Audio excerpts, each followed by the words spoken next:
Hello everyone, welcome back to our channel English माध्यम के platform पे मैं हूँ आपकी एजुकेटर प्रियंका ठाकुर और हम सॉल्व कर रहे हैं editorial based practice exercise. Start करते हैं आज का session with thought of the day, that is one day और day one, the choice is yours. यानी कि हम हर टाइम बोलते हैं ना, कई दफ़ा ऐसा होता है कि एक ना एक दिन तो मैं ज़रूर करूँगा, कल से मैं ये ज़रूर स्टार्ट करूँगा, कल से मैं एक्सरसाइज करना स्टार्ट करूँगा, या कल से मैं अपनी हेल्थ के ऊपर ध्यान देना स्टार्ट करूँगा। वो कल कल कल कल कल कभी आता ही नहीं।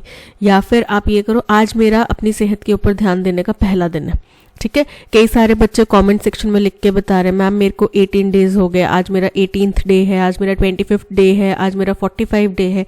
ऐसे कमेंट सेक्शन में लिख के बच्चे बता रहे हैं। दैट मीन्स उन्होंने अपनी जर्नी की शुरुआत कर दी है। वो निरंतर लगातार हर दिन एक कंसिस्टेंसी के साथ में इसको मेंटेन कर रहे हैं। और जाहिर सी बात है, ये बच्चे कामयाब ज़रूर होंगे, ठीक है। लेकिन वो लोग जो अभी भी कल कल कल कल करे जा रहे हैं, कि आपको लगता है कि वो कामयाब होंगे? अगर आप में से कोई एक बच्चा है ऐसा जो अभी भी कल कल कर रहा है, तो आप अपने आप को इस बात के लिए तैयार रखो कि आप कामयाब नहीं हो पाओगे अगर आप अभी भी कल कल कर रहे हो तो। ठीक है, कल से स्टार्ट करूंगा, कल से करूंगा, कल से करूंगा। आज दिन तक कितने कल निकल गए ना, तो आज से स्टार्ट कर दो, आज अपना उसको पहला दिन बना लो। ठीक है, आपकी चॉइस है ये। चलिए स्टार्ट करते हैं। Reading comprehension and practice exercise for SSC CGL 2024। अब मैंने आपको बताया है, पहले आप पीडीएफ डाउनलोड करो। ठीक है, पीडीएफ डाउनलोड करने के बाद सबसे पहले जाके क्वेश्चंस को देखो, जो पेपर पैटर्न आपको करना है, पेपर में जिस तरीके से सॉल्व करना है, पहले जाके क्वेश्चंस देखने। क्वेश्चंस देखने से हमें क्या मिल जाता है? कीवर्ड्स, ठीक है, या की पॉइंट्स, ये चीज़ें मिल जाती हैं। इनसे फ़ायदा क्या होता है?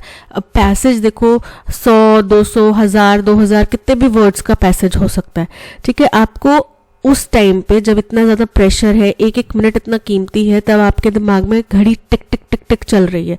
उस टिकिंग टाइम बॉम्ब के साथ में ना आपको ये एक एक वर्ड, पूरे पैसेज का एक एक वर्ड ध्यान में रखना, कौन सी लाइन कहाँ पड़ी थी ध्यान में रखना पॉसिबल नहीं है।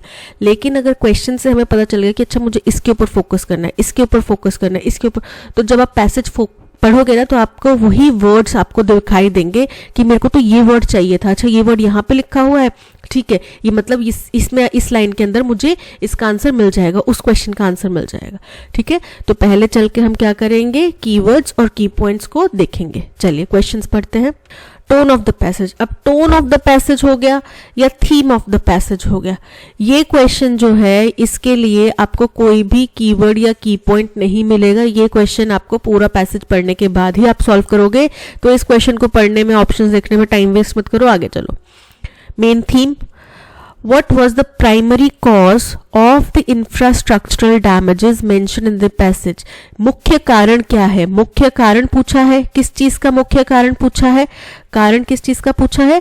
पूछा है कि जो इंफ्रास्ट्रक्चर, ढांचों को नुकसान हुआ है, डैमेज हुआ है, उसका मुख्य कारण क्या बताया गया है पैसेज में। तो हमें देखना है कि ढांचों को नुकसान होने के कुछ कारण बताए गए होंगे, और मुख्य कारण क्या बताया गया है? इंफ्रास्ट्रक्चरल डैमेजेस याद रह जाएगा, उसका प्राइमरी कॉज हमें बताना है। फर्स्ट कीवर्ड मिल गया, infrastructural damages. What is emphasized as an immediate imperative in the passage to prevent future infrastructural damages? कि अभी इमीडिएट समाधान, सोल्यूशन क्या बताया गया है जिससे कि फ्यूचर में इस तरीके के ढांचागत जो डैमेजेस हैं वो ना हो सके या ना हो। तो उसके लिए क्या समाधान बताया होगा, किस बात के ऊपर जोर दिया होगा? पैसेज में मिल जाएगा। अगेन इंफ्रास्ट्रक्चरल डैमेजेस, लेकिन पहले था मुख्य कारण। अब इम्पेरेटिव्स यानी कि सॉल्यूशंस, फ्यूचर के चीजों को टालने के लिए। ठीक है, based on the passage which of the following statements best represents the primary recommendation for improving infrastructural development? कि क्या रिकमेंडेशन दी गई थी जिससे कि इंफ्रास्ट्रक्चर डेवलपमेंट को हम इम्प्रूव कर सके, बेहतर बना सके। ठीक है, मतलब तीनों क्वेश्चंस में इंफ्रास्ट्रक्चर डेवलपमेंट का ही है। पहले में क्वेश्चन है, कारण पूछा गया है, दूसरे में पूछा गया है कि क्या उसका समाधान हो सकता है कि फ्यूचर में नुकसान ना हो, और तीसरे में पूछा गया है कि उसको बेहतर करने का क्या बताया गया है सोल्यूशन। ठीक है, 5 क्वेश्चंस हो गए। अब चलते हैं हम क्वेश्चन नंबर 1 की तरफ।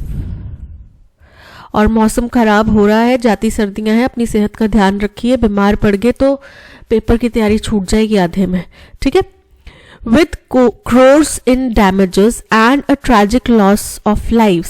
बोल रहे हैं जो हजारों करोड़ों का नुकसान हुआ, किससे, जो ढांचे ढह गए, जिस प्रकार का नुकसान हुआ, और कई जाने के बाद में there is an urgent need for sustainable infrastructure strategies।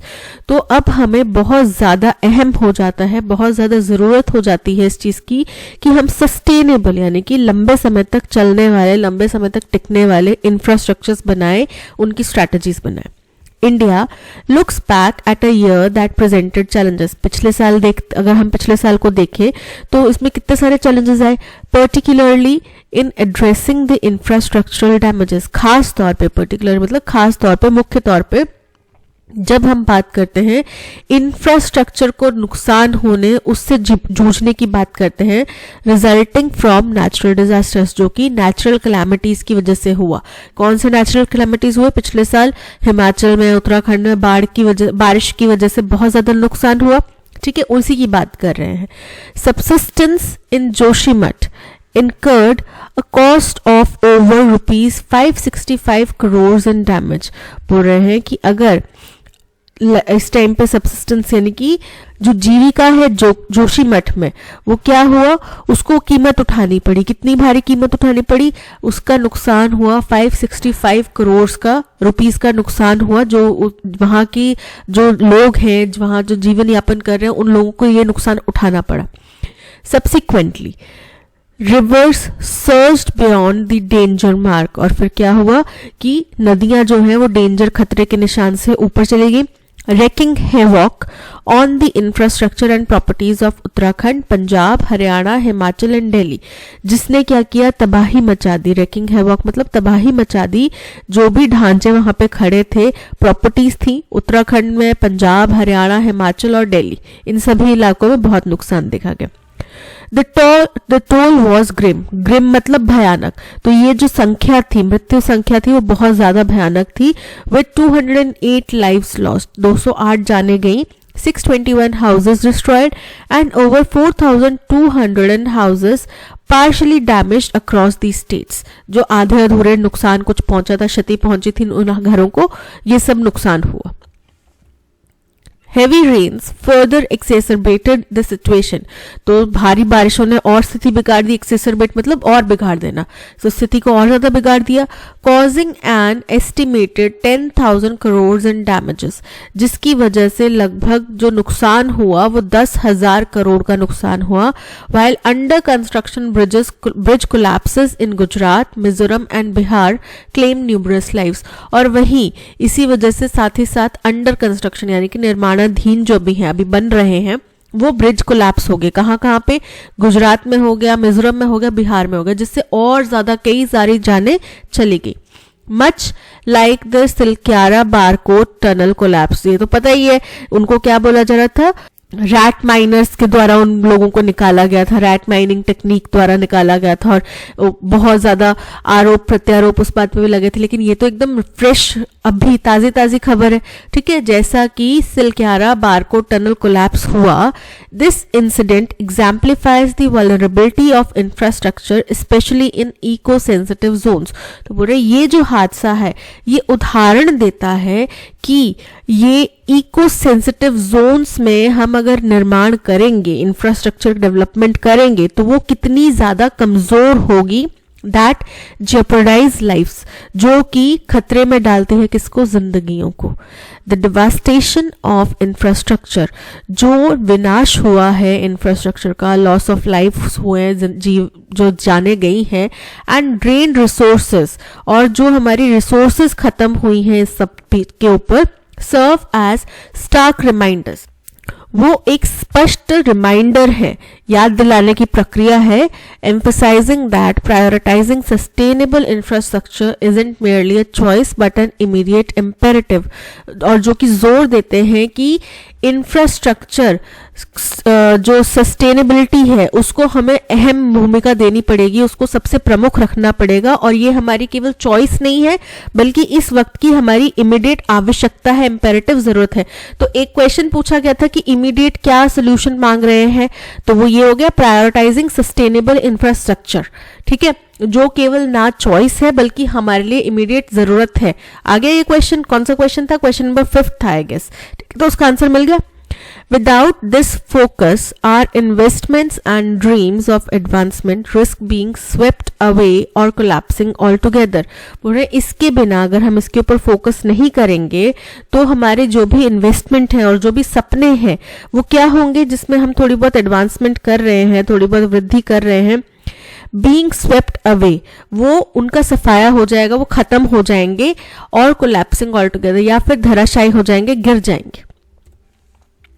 Tackling the core issue crucial, बोल रहे हैं कि जो इसमें कोर इशू क्रूशियल है उसको जूझते हुए, उससे निपटते हुए, to averting such incidents is addressing, बोल रहे हैं किसके लिए, टालना, ऐसे हादसों को टालना, मतलब क्या हो गया, is addressing the core factors that might precipitate them.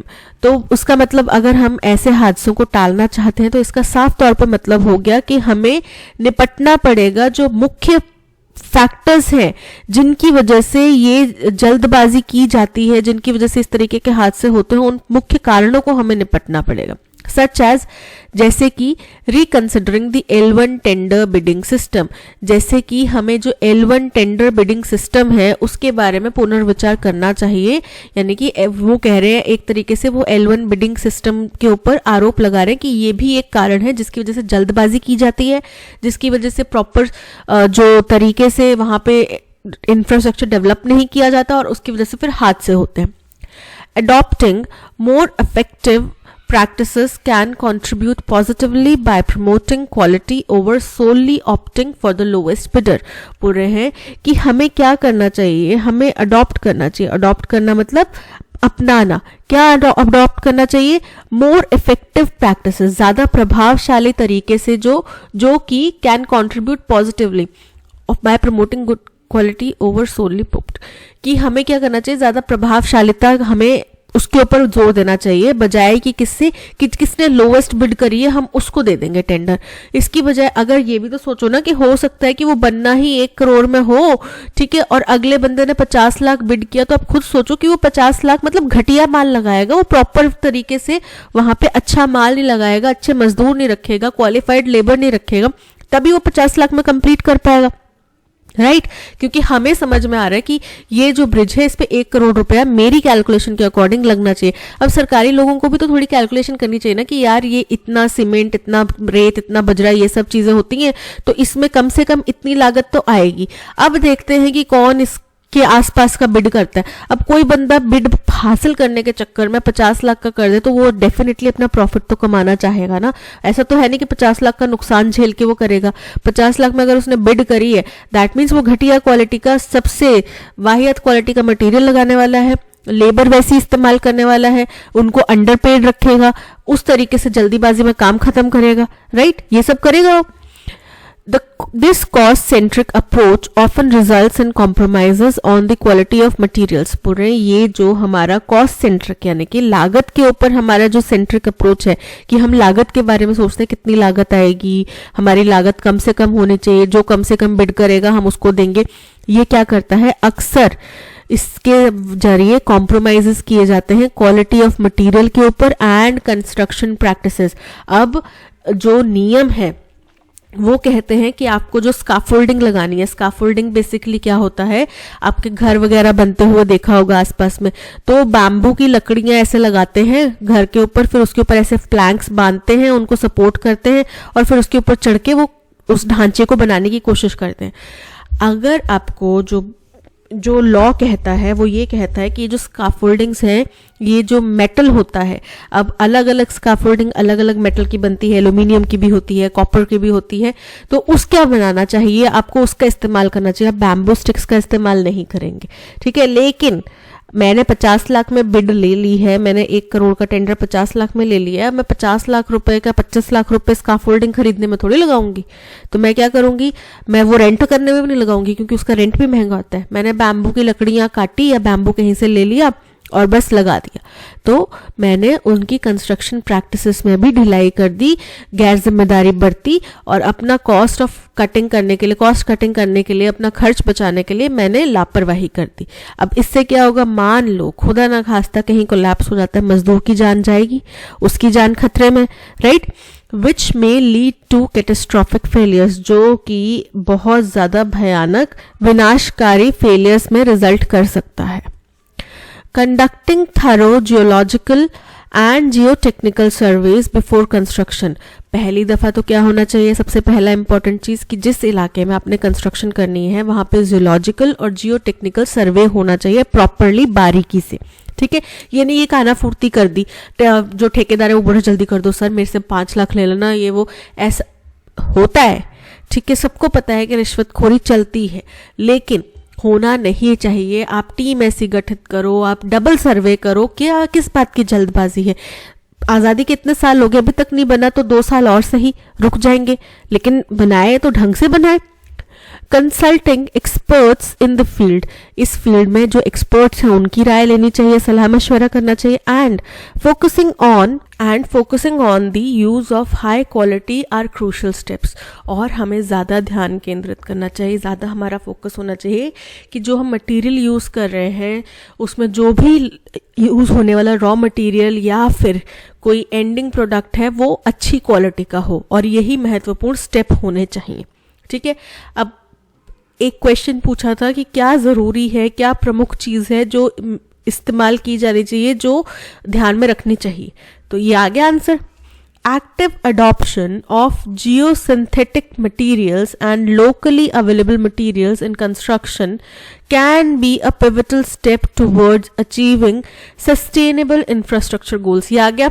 तो हमें क्या करना चाहिए, जियोसिंथेटिक मटेरियल्स का और जो वहाँ पे मिलने वाला, जिस इलाके में आप कंस्ट्रक्शन कर रहे हैं उसी इलाके में मिलने वाले मटेरियल का इस्तेमाल करना चाहिए। और ये बहुत क्रूशल, पिवटल मतलब बहुत अहम स्टेप्स होंगे टुवर्ड्स अचीविंग, अगर हम सस्टेनेबल इंफ्रास्ट्रक्चर गोल्स का अचीव करना चाहते हैं तो उसके लिए बहुत अहम होगा। Geosynthetic material not only meet rigorous environmental standards, geosynthetic materials अगर हम इस्तेमाल करते हैं तो वो वहाँ की हार्श जो environment, rigorous मतलब हार्श environmental standards जो होंगे उनको भी मीट कर पाएगा। यानी कि अगर आप सपोज करो आप उत्तराखंड में एक प्रोजेक्ट बना रहे हैं तो आप महाराष्ट्र की मिट्टी उठा के वहाँ नहीं लाएंगे, राइट, क्योंकि महाराष्ट्र की मिट्टी का जो है लेवल वो महाराष्ट्र के मौसम को सोखने का है, और उत्तराखंड की मिट्टी का जो लेवल है तो उत्तराखंड में उत्तराखंड की मिट्टी जो होगी उसके वहाँ पे सोखने का होगा कि वो वहाँ के एटमॉस्फेयर में जो मॉइस्चर है उसको अफसोस कर सकती है, ठीक है। तो हम इससे क्या होगा कि वो जिस जगह में यूज़ किया जा रहा है वहाँ के हार्श एनवायरनमेंट को मीट कर पाएगा, रिक्वायरमेंट्स को मीट कर पाएगा, but also enhance cost and time efficiency in project execution. और साथ ही साथ क्या होता है, इससे जो कीमत है वो भी ठीक हो जाएगी, ठीक है, और जो टाइम बचेगा प्रोजेक्ट बनाने में, प्रोजेक्ट के एग्जीक्यूशन में जो टाइम है वो भी सही हो जाएगा, ठीक है, टाइम भी कम लगेगा। क्योंकि आप मुंबई से लेकर जा रहे हैं इतना क्वांटिटी में सामान, आपने उत्तराखंड पहुंचाना है, ट्रैवल टाइम लगेगा, लेकिन उत्तराखंड में जो मौजूद है आप उसका इस्तेमाल कीजिए तो आपको ट्रैवल टाइम बच जाएगा। The strategic use of geosynthetic materials not only aligns with rigorous environmental standards but also plays a crucial role in improving the overall durability and longevity of infrastructure projects. अगर हम सही strategy का इस्तेमाल करते हुए जियोसिंथेटिक materials का इस्तेमाल करते हैं तो ये ना केवल एनवायरमेंटल स्टैंडर्ड्स के साथ में मीट करेगा पर साथ ही साथ बहुत अहम रोल भी प्ले करेगा in improving the overall durability. उसकी जो टफनेस है, टिकाऊपन है, उसके ऊपर भी निर्भर करेगा, वो भी इम्प्रूव हो जाएगा। और लॉन्जिविटी यानी कि लंबी लाइफ भी, उसकी जो इंफ्रास्ट्रक्चर प्रोजेक्ट है उसकी लंबी लाइफ भी जो है वो बन जाएगी। तो एक क्वेश्चन पूछा गया था कि क्या सबसे क्रूशल होगा, अहम होगा अगर हमें सस्टेनेबल प्रोजेक्ट्स बनाने हैं, तो आगे आंसर सिंथेटिक मटेरियल का इस्तेमाल। Ensuring a resilient and sustainable built environment, जो कि क्या करेगा, एक रेजिलिएंट यानी कि मजबूत और सस्टेनेबल एनवायरनमेंट में भी झेल पाएगा, सस्टेनेबल बना रहेगा। अ shift in the construction approach, अगर हमारी कंस्ट्रक्शन की जो अप्रोच है, नज़रिया है, उसमें कुछ परिवर्तन आता है, prioritising quality and safety over cost cutting, जिसमें हम ज़्यादा महत्व किसको देंगे, क्वालिटी को और सेफ्टी को, बजाय कि कॉस्ट कटिंग के। कॉस्ट कटिंग मतलब कीमत कम करने के, इज एसेंशियल, ये बहुत ज़रूरी है। Opting for the quality and cost based selection systems, हम क्या कर सकते हैं, क्वालिटी और कॉस्ट बेस्ड सिलेक्शन सिस्टम का इस्तेमाल कर सकते हैं। Commonly utilised for consultancy contracts, जिसको हम आम तौर पे कंसल्टेंसी कॉन्ट्रैक्ट्स के लिए इस्तेमाल करते हैं।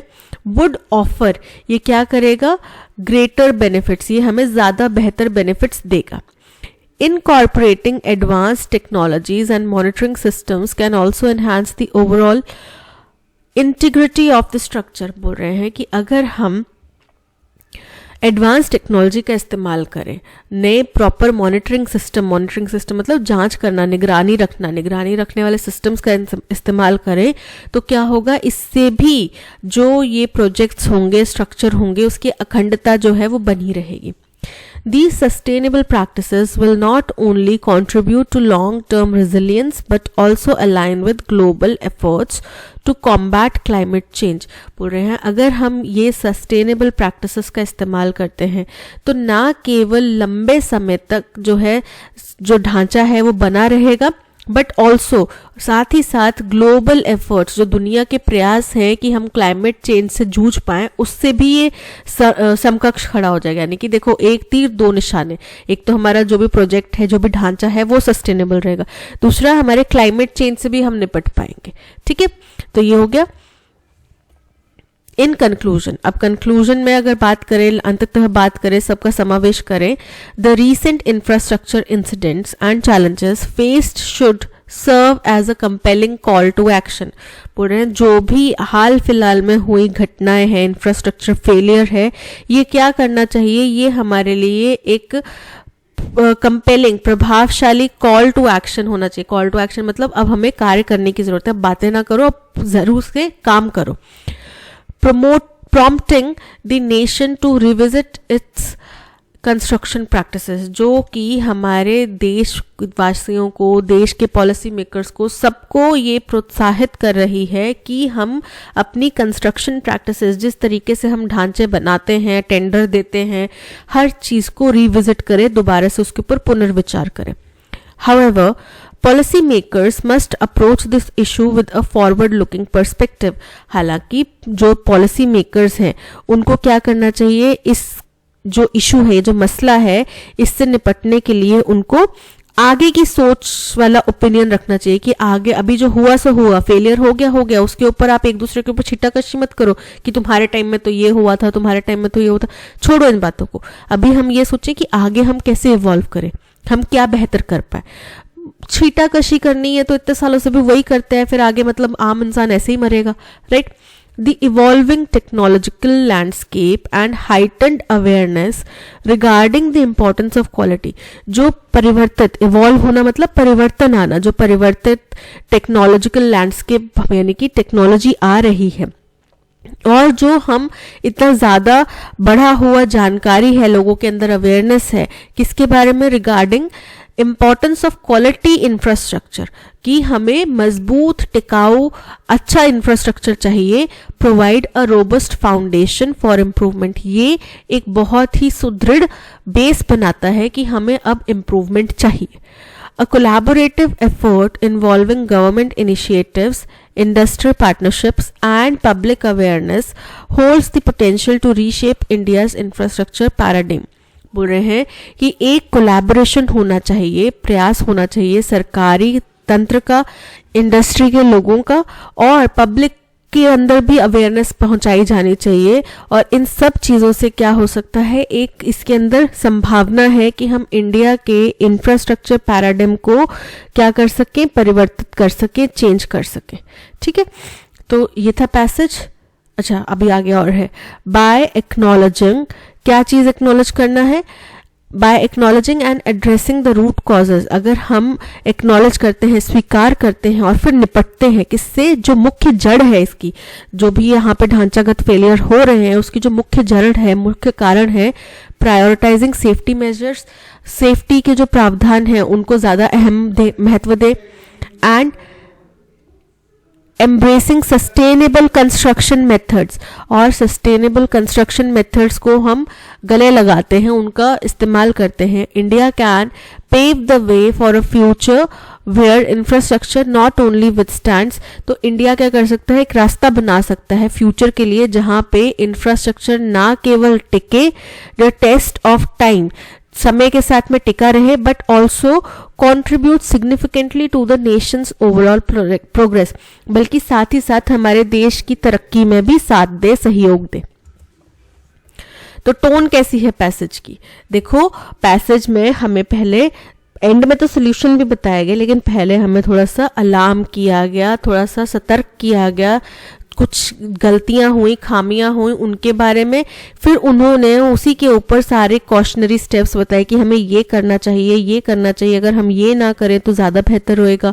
ठीक है, तो क्या है, ऑप्टिमिस्टिक पॉजिटिव नहीं है। अभी तो हमने नुकसान देखा, अभी तक कोई ऐसा पॉजिटिव अप्रोच सरकार की तरफ से नहीं आया, जनता की तरफ से नहीं आया। इनडिफरेंट नहीं है, डिसमिसिव यानी कि आप पूरी तरीके से नकार रहे हैं कि नहीं नहीं ऐसा कुछ नहीं है, ऐसा भी नहीं है। कॉशनरी है, कॉशनरी का मतलब है कि आप सोच समझ के कीजिए, अब हमें संभलने की ज़रूरत है, हमें ये स्टेप्स करने की ज़रूरत है, अगर करेंगे तो हमारे लिए बेहतर होगा। ठीक है, तो option C cautionary is correct. What is the main theme of the passage? The economic impact of natural disasters. Incorrect है, the importance of technological advancements in construction. तो टेक्नोलॉजिकल एडवांसमेंट्स का कंस्ट्रक्शन की फील्ड में इस्तेमाल करना कितना महत्वपूर्ण है, चर्चा उसके बारे में नहीं थी, चर्चा थी सस्टेनेबल इंफ्रास्ट्रक्चर डेवलपमेंट के बारे में। ठीक है, the need for sustainable infrastructure development, option C is correct. मुख्य कारण क्या था, चलिए देखते हैं। फोकस ऑन रैपिड अर्बनाइजेशन की, हमें पूरा जो ध्यान है वो शहरीकरण के ऊपर दे देना चाहिए। इनकरेक्ट है, शहरीकरण के ऊपर ध्यान नहीं देना है। वही तो बोला उन्होंने कि आप ये मत सोचो कि आप पहाड़ों में जाके भी उसी तरीके से शहर बसाओगे जैसे कि आपने प्लेन्स में बसाया हुआ है, ये पॉसिबल नहीं है। ठीक है, तो इनकरेक्ट हो गया। The adoption of the L1 tender bidding system which prioritizes the lowest bidder over quality. क्या करना चाहिए, क्या कारण है, मुख्य कारण है कि हम लोग इस समय पे L1 टेंडर बिडिंग सिस्टम को महत्वता देते हैं, जिसके अंदर जो क्वालिटी है उसकी बजाय सबसे कम बिड लगाने वाले को जो है टेंडर दिया जाता है, resulting in sub standard construction materials and practices that are prone to failure. सही बात है, option B is correct. What is emphasized as an immediate imperative in the passage to prevent future infrastructural damages? चलिए देखते हैं। The establishment of a centralized disaster management authority, तो disaster management authority बनाने की यहाँ पे कहीं चर्चा नहीं की गई है, इनकरेक्ट है, irrelevant है। The implementation of stricter regulations and standards for construction practices, अरे जो अभी के स्टैंडर्ड और कंस्ट्रक्शन प्रैक्टिसेस के रूल्स एंड रेगुलेशंस हैं उनको तो हम फॉलो नहीं कर रहे, और ज़्यादा स्ट्रिक्ट बना के फ़ायदा भी क्या, उनको फॉलो कर ले तो ही हादसे ना हो। The prioritization of sustainable infrastructure development that takes into account environmental considerations and long-term resilience against natural disasters, बिल्कुल करेक्ट है। हमारा मुख्य जोर सस्टेनेबल यानी कि लंबे समय तक टिकाऊ और मजबूत ढांचे बनाने पर होना चाहिए, जिसके अंदर हम ये भी सोचें कि किस इलाके में हम किस तरीके की कंस्ट्रक्शन कर रहे हैं, वहाँ का एनवायरनमेंट कैसा है, वहाँ पे मौजूद रिसोर्सेस क्या है। ठीक है, और लंबे समय तक चले, किसी नेचुरल डिजास्टर के विरुद्ध ही खड़ा रह पाए। ठीक है, तो वैसा ढांचा बनाना है। So option C is absolutely correct. Based on the passage, which of the following statements best represent the primary recommendation for improving infrastructure development? The primary recommendation is to continue prioritizing cost cutting. Incorrect है, cost cutting को तो हमें महत्व देना ही नहीं है। The focus should be on adopting the quality and cost based selection system for all construction contracts, not just consultancy contracts. as this system has been universally recognized as most efficient approach to ensure quality and safety of incorrect है. ठीक है, आगे देखते हैं. It is suggested that a shift in the construction approach is needed. बिल्कुल correct है, हमें परिवर्तन की जरूरत है. With a greater emphasis on quality and safety over cost cutting, जिसमें ज़्यादा जो अहमता है, महत्वपूर्णता है, वो देनी चाहिए किसको, क्वालिटी और सेफ्टी को, यानी कि क्वालिटी मटेरियल अच्छा इस्तेमाल किया जाए और सुरक्षित हो. ठीक है, बजाय कि कॉस्ट कटिंग के. यहाँ तक करेक्ट है. And the adoption of advanced technologies and monitoring systems to enhance the integrity of structures and contribute to long-term resilience. बिल्कुल correct है, option C is correct. Irreverent behavior toward anything held sacred or concerning. Irreverent मतलब अपमानजनक. तो किसी के प्रति कोई भी ऐसी चीज़, धार्मिक चीज़ जिसको धार्मिक माना जाता है, किसी के लिए बहुत महत्वपूर्ण है, किसी के धर्म का अहम हिस्सा है या फिर भगवान से संबंध रखती है, उसका अपमान करना, उसके लिए वन वर्ड बताइए. तो एग्नोटिसिज्म का मतलब होता है कि हम भगवान की एग्जिस्टेंस के बारे में कुछ नहीं जानते, ना जान सकते हैं. ठीक है, वो जो थिंकिंग है उसको बोल जाता है एग्नोटिसिज्म. पैंथिज्म का मतलब होता है एक ऐसी धारणा या मान्यता जिसके अंदर हम भगवान को ब्रह्मांड मानते हैं, ब्रह्म मानते हैं, ब्रह्मांड मानते हैं. ठीक है. थीज्म का मतलब होता है बिलीफ, ये बिलीफ रखना कि हमारा जो रचयिता है वो एक भगवान है, वही हमारा पालनहार है, तारणहार है, सब कुछ वही है. और ब्लास्फेमी का मतलब होता है ईश्वर निंदा करना या भगवान से जुड़ी किसी चीज़ से या धार्मिक चीज़ की निंदा करना या तिरस्कार करना. So option D, blasphemy is correct. Many countries throughout the world have achieved full digitalization. बोल रहे हैं दुनिया भर के बहुत सारे देश हैं जिनमें पूरी तरीके से डिजिटलाइजेशन हो चुका है. Initially the entire world transitioned to digitalization. शुरुआती दौर में पूरी दुनिया जो है वो डिजिटलाइजेशन की तरफ परिवर्तित होगी, ट्रांजिशन होगी. This type of internet is known as metaverse. इस तरीके का जो इंटरनेट है उसको बोला जाता है metaverse. This existing kind of internet technology which gives us access to various aspects is about to change into a better and newer version. बोल रहे हैं अभी की जो इंटरनेट टेक्नोलॉजी है जिसके अंदर हमें अलग अलग एस्पेक्ट्स, ओपिनियंस, नज़रिए देखने मिलते हैं, अलग अलग लाइफ के जोन्स में हम टैप कर सकते हैं, वो अब बदलने वाली है, बेहतर होने वाली है और नया वर्जन उसका आने वाला है. The metaverse is an intriguing technology that has been described as newer version of the internet.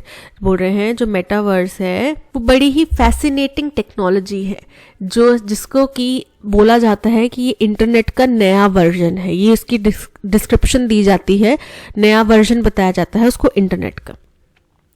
अब चलते हैं. देखो, सबसे पहली बात मेटावर्स का इंट्रोडक्शन दिया गया, बोला गया कि भाई कि अभी का जो इंटरनेट टेक्नोलॉजी है वो बदलने वाली है, उसका बेहतर वर्जन आने वाला है.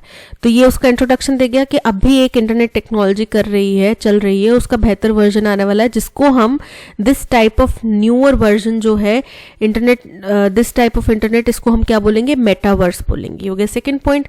इसके बाद में आएगा कि मेटावर्स जो है बड़ी ही इंट्रिगिंग यानी कि फैसिनेटिंग टेक्नोलॉजी है जिसको कि नया वर्जन बोला जाता है इंटरनेट का. ठीक है. और फोर्थ आ जाएगा जहाँ पे बोल रहे हैं कि शुरुआत में पूरी दुनिया जो है डिजिटलाइजेशन में ट्रांसफर हो चुकी थी, ट्रांजिट हो चुकी थी, और अभी बहुत सारे देश जो दुनिया भर के हैं उनने फुल डिजिटलाइजेशन अचीव कर लिया है. क्या बन गया अरेंजमेंट, DCEBA. डी एक ही है डी से, DCEBA, option B is correct. Huge fire for celebration, यानी कि जब अपने कुछ चीज़ सेलिब्रेट करनी होती है, लोहड़ी वगैरह बनाते हैं तो उसके लिए बड़ी सी आग जला देते हैं ना, उसको क्या बोला जाता है, बॉन फायर. क्या बोला जाता है, बॉन फायर. फायर पावर का मतलब होता है शक्ति. फेस्टिविटी मतलब त्योहार, उत्सव. फायर फाइट मतलब मुठभेड़. तो यहाँ पे bonfire, option D is correct. It is reported that she has won, मतलब उसने जीता है. पास्ट की बात है कि ये रिपोर्ट किया गया, रिपोर्टेड से हमें पता चल गया कि पास्ट टेंस में आ रहा है. तो it is reported that she has won, ना कि विन. ठीक है, फॉर्म चेंज हो जाएगी. She has won, option D is correct. Has won a prize money of 10 lakhs at a reality show. Joseph open the Bible, अब इसको हमने passive voice में कन्वर्ट करना है, द बाइबल पहले आ जाएगा, द बाइबल। अब ओपन करी ना, सॉरी बाइबल बी है, सॉरी कैपिटल में आना चाहिए था, आई एम एक्सट्रीमली सॉरी, गलती हो गई। द बाइबल अब ओपन की गई, पास्ट की घटना है, तो क्या आ जाएगा, जो बाइबल के लिए यूज करें तो वॉज ओपन्ड, किसके द्वारा खोली गई, बाय जोसेफ। ठीक है, अब देख लो कहां पर है, the Bible is being opened, अभी खोली नहीं जा रही है, खोली गई थी। जोसेफ इज ओपनिंग, जो जोसेफ तो हमारा सब्जेक्ट था वो अब हमारा ऑब्जेक्ट बन जाएगा, है ना, तो ये तो इनकरेक्ट हो जाएगा, वो तो अब हमारा बाय के बाद में चला जाएगा, ऑब्जेक्ट पहले आ जाएगा। The Bible was opened by Joseph, option C is correct. He promised them that he would sure repay the loan urgently, अब यहाँ पे उसने लोन रीपे करना है, रीपे क्या है, वर्ब है, ठीक है, और वर्ब की क्वालिटी बता रहा है कि वो सुनिश्चित तौर पे बता देगा, तो वर्ब की क्वालिटी कौन बताता है, एडवर्ब, तो श्योर यहाँ पे नहीं आना चाहिए, यहाँ पे क्या आना चाहिए, यहाँ पे एडवर्ब आना चाहिए, दैट मीन्स श्योर का क्या बन जाएगा, श्योरली, क्या बन जाएगा, श्योरली, क्योंकि हम रीपे की क्वालिटी बता रहे हैं कि वो सुनिश्चित तौर पे उधार चुका देगा, right. So he promised them the loan urgently, sure, sure की बजाय क्या आएगा, surely, option D is correct. गलेबल, गलेबल का मतलब होता है जिसको आप आसानी से अपनी बात मनवा लें, अपने हाँ में हाँ मिलवा लें, ठीक है। अब इसका एंटोनिम क्या होएगा, क्रेडुलस, क्रेडुलस का मतलब होता है विश्वासी, ठीक है। प्लायंट का मतलब होता है लचीला, सिनिकल का मतलब होता है द्वेषपूर्ण, संदेहपूर्ण, सिंपल का मतलब होता है सरल। तो विश्वास और संदेह दोनों ऑपोजिट है, एंटोनिम है, option C is correct. The ball of yarn was being nudged by the kitten, active voice में कन्वर्ट करना है, by the kitten, तो the kitten हमारा फर्स्ट में आ जाएगा, the kitten। अब एक चीज जो पास्ट कंटिन्यूस फॉर्म है, तो kitten was, वर्ब क्या है, nudged, तो क्या आ जाएगा, nudging, और किसको नज करा था, the ball of yarn।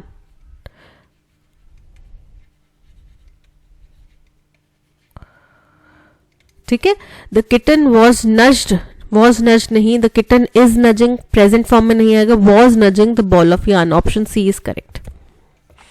He was complimented for his appearance, उसकी तारीफ की गई, प्रशंसा की गई उसकी अपेयरेंस के लिए। अप्रोप्रिएट होमोनिम डालना है अंडरलाइंड वर्ड में, ठीक है। His shirt dash his trousers perfectly, compliment किया गया तो उसकी शर्ट ने क्या किया, कॉम्प्लीमेंट करा ना, तो his shirt complimented his trouser perfectly, compliment his trouser नहीं आएगा, complimented, option D is correct. Petrol, petrol का मतलब जो हम गाड़ी में डालते हैं तेल, है ना, तो petrol is very costly these days, की पेट्रोल बहुत महंगा है इन दिनों में, तो पेट्रोल के स्पेलिंग क्या होते हैं, PETROL, petrol. So option D is correct.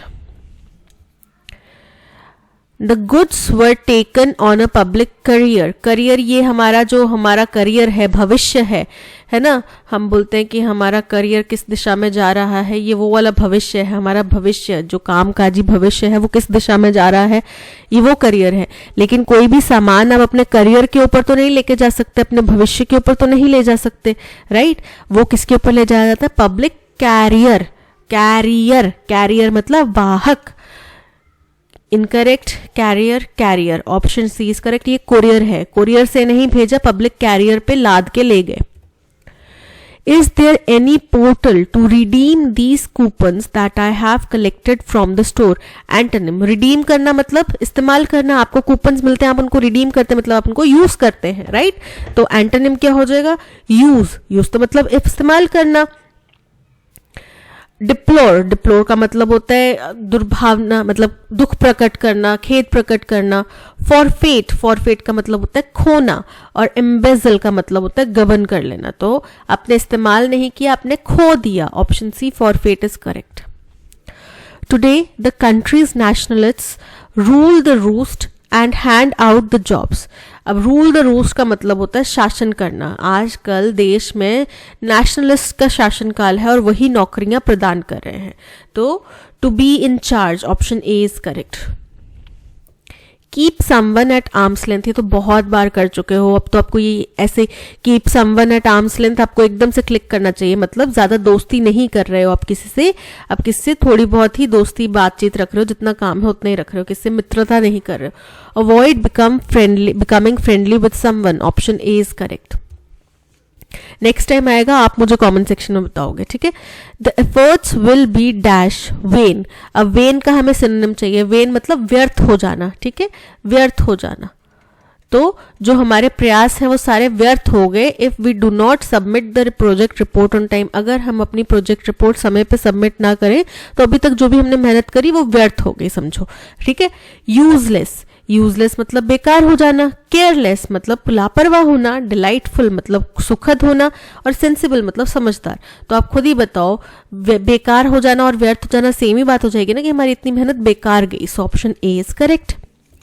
The patient looked dash and tired, अब ये अगेन होमोनिम का क्वेश्चन है।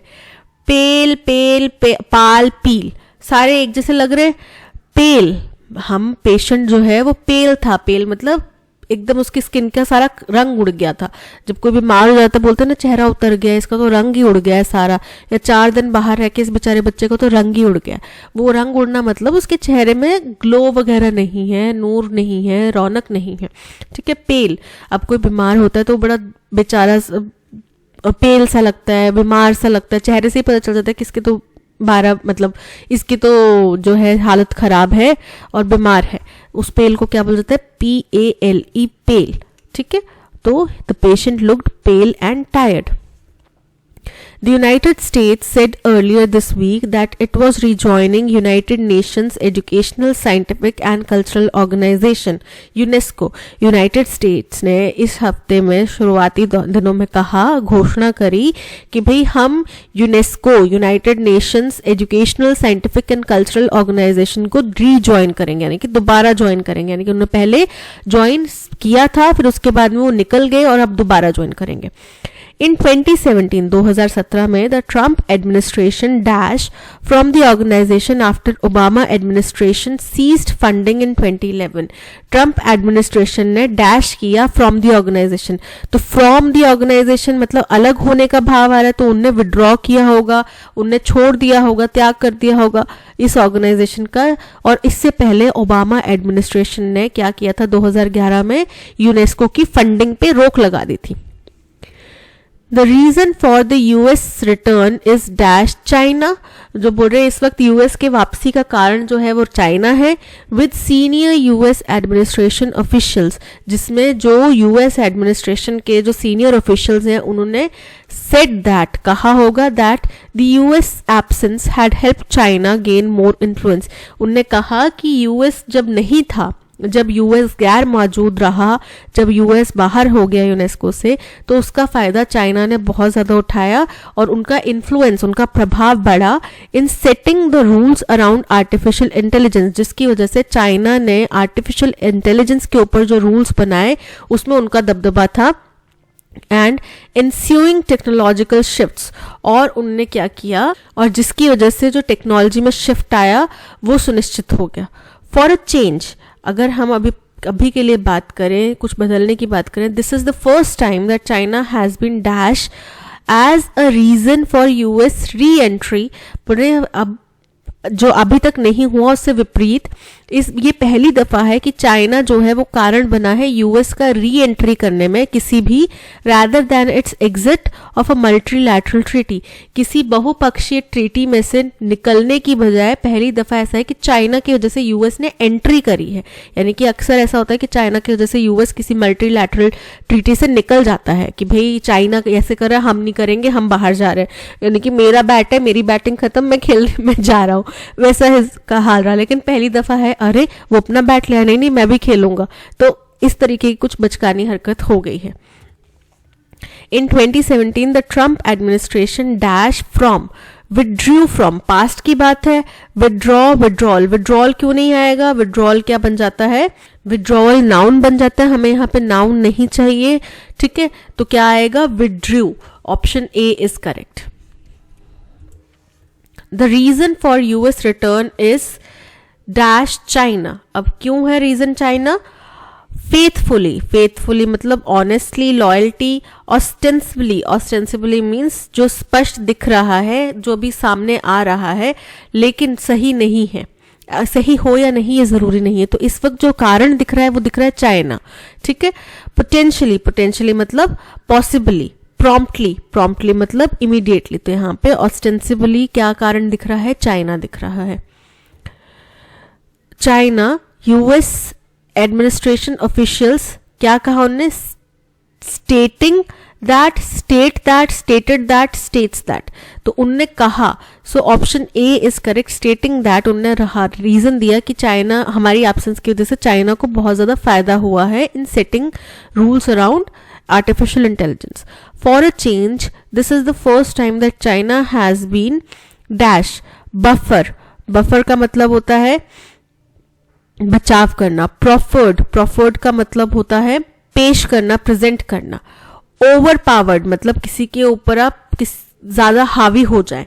और रेंडर्ड का मतलब होता है प्रस्तुत करना। तो यहाँ पे पहली दफा है कि चाइना को पेश किया गया है एक कारण के रूप में कि यूएस वापस चाइना की वजह से आया है। So option B is correct. That's all, आज के सेशन में इतना ही। Thank you so much for watching. अगर कंटेंट पसंद आया हो तो लाइक, शेयर और सब्सक्राइब जरूर कीजिएगा। मिलते हैं नेक्स्ट सेशन में। Till then keep learning and keep practising. Bye bye.